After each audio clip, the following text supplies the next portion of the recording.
Guys, എല്ലാവർക്കും ഗീതാ ഗോവിന്ദം പുത്തൻ promo വിശേഷങ്ങളിലേക്ക് സ്വാഗതം. അപ്പം ഇന്നത്തെ ഒരു പ്രൊമോയില് നമുക്ക് കാണുവാൻ സാധിക്കുന്നുണ്ട് കേട്ടോ, നമ്മുടെ വിജയലക്ഷ്മി അവിടെ മുന്നിൽ നിർത്തിക്കൊണ്ട് നമ്മുടെ ഗീതവും ഗോവിന്ദും ഭയങ്കരമായിട്ട് ചോദ്യം ചെയ്യുന്നുണ്ട്. അപ്പോൾ നമ്മുടെ വിജയലക്ഷ്മി അകപ്പാടെ കലിയേറി എനിക്ക് എല്ലാത്തിനും ഉത്തരമുണ്ട്, പക്ഷേ ഞാനത് എന്നോട് സ്നേഹിക്കുന്നവരോട് മാത്രമേ ഞാനത് പറയൂ, എന്നെ വെറുക്കുന്നവരോട് ഞാൻ ഒരിക്കലും ആ കാര്യങ്ങൾ തുറന്ന് പറയില്ല എന്ന് നമ്മുടെ വിജയലക്ഷ്മി പറയുന്നുണ്ട് കേട്ടോ.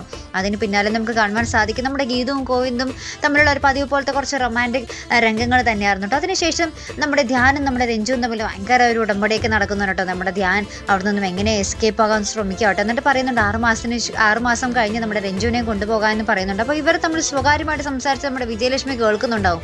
അപ്പോൾ നമ്മുടെ വിജയലക്ഷ്മി പിന്നീട് ഇവരിങ്ങനെ വിജയലക്ഷ്മിയോട് ഈ നമ്മുടെ ധ്യാൻ പോകുന്ന കാര്യം പറയുമ്പോൾ നമ്മുടെ വിജയലക്ഷ്മി അറിയാതെ ഇങ്ങനെ പറഞ്ഞു പോകുന്നുണ്ട്, നീ എന്തിനിങ്ങനെ ടെൻഷൻ അടിക്കുന്ന, 6 മാസം കഴിയുമ്പോൾ നിന്നെയും കൊണ്ടുപോകുമല്ലോ എന്ന് പറയുന്നുണ്ട്. അപ്പോൾ രഞ്ജു പറയുന്നുണ്ട്, അതിന് ഞാൻ ഇക്കാര്യം അമ്മയോട് പറഞ്ഞില്ലല്ലോ, അമ്മ ഇതെങ്ങനെ അറിഞ്ഞു എന്ന് ചോദിക്കുമ്പോൾ നമ്മുടെ വിജയലക്ഷ്മി ആകെ പ്ലിങ് എന്നും പറഞ്ഞ് നിൽക്കുന്നുണ്ട്. എന്നുവെച്ചാൽ ഇവർ പറയുന്ന കാര്യം രഹസ്യമായി ഒളിഞ്ഞെന്ന് കേട്ടതാട്ടോ നമ്മുടെ വിജയലക്ഷ്മിക്ക് ആകെപ്പാടെ ആന്തലാണ്. ഇവരെന്ത് സംസാരിക്കുന്നുവോ എന്ത് ചെയ്യുന്നുവോ എന്നൊക്കെ നമ്മുടെ വിജയലക്ഷ്മി ഇങ്ങനെ ഒളിഞ്ഞു നിന്ന് കാണുകയും കേൾക്കുകയും ചെയ്യുക കേട്ടോ നമ്മുടെ വിജയലക്ഷ്മിയുടെ ഇപ്പോഴത്തെ ഒരു പരിപാടി. അപ്പോൾ എന്തായാലും നമ്മുടെ ഗീതാ ഗോവിന്ദം ഒരു അടിപൊളി എപ്പിസോഡുകളിലേക്ക് തന്നെ ആട്ടോ പോകാൻ പോകുന്നത്. അപ്പോൾ കാത്തിരുന്ന് കാണാം. അപ്പോൾ ഇതുപോലെ പ്രൊമോ റിവ്യൂസിനും എപ്പിസോഡ് റിവ്യൂസിനും ഒക്കെ നിങ്ങൾ മറക്കാതെ ചാനൽ സബ്സ്ക്രൈബ് ചെയ്യുക. അടുത്തൊരു വീഡിയോയുമായി വരുന്നത് വരയ്ക്കും ഗുഡ് ബൈ.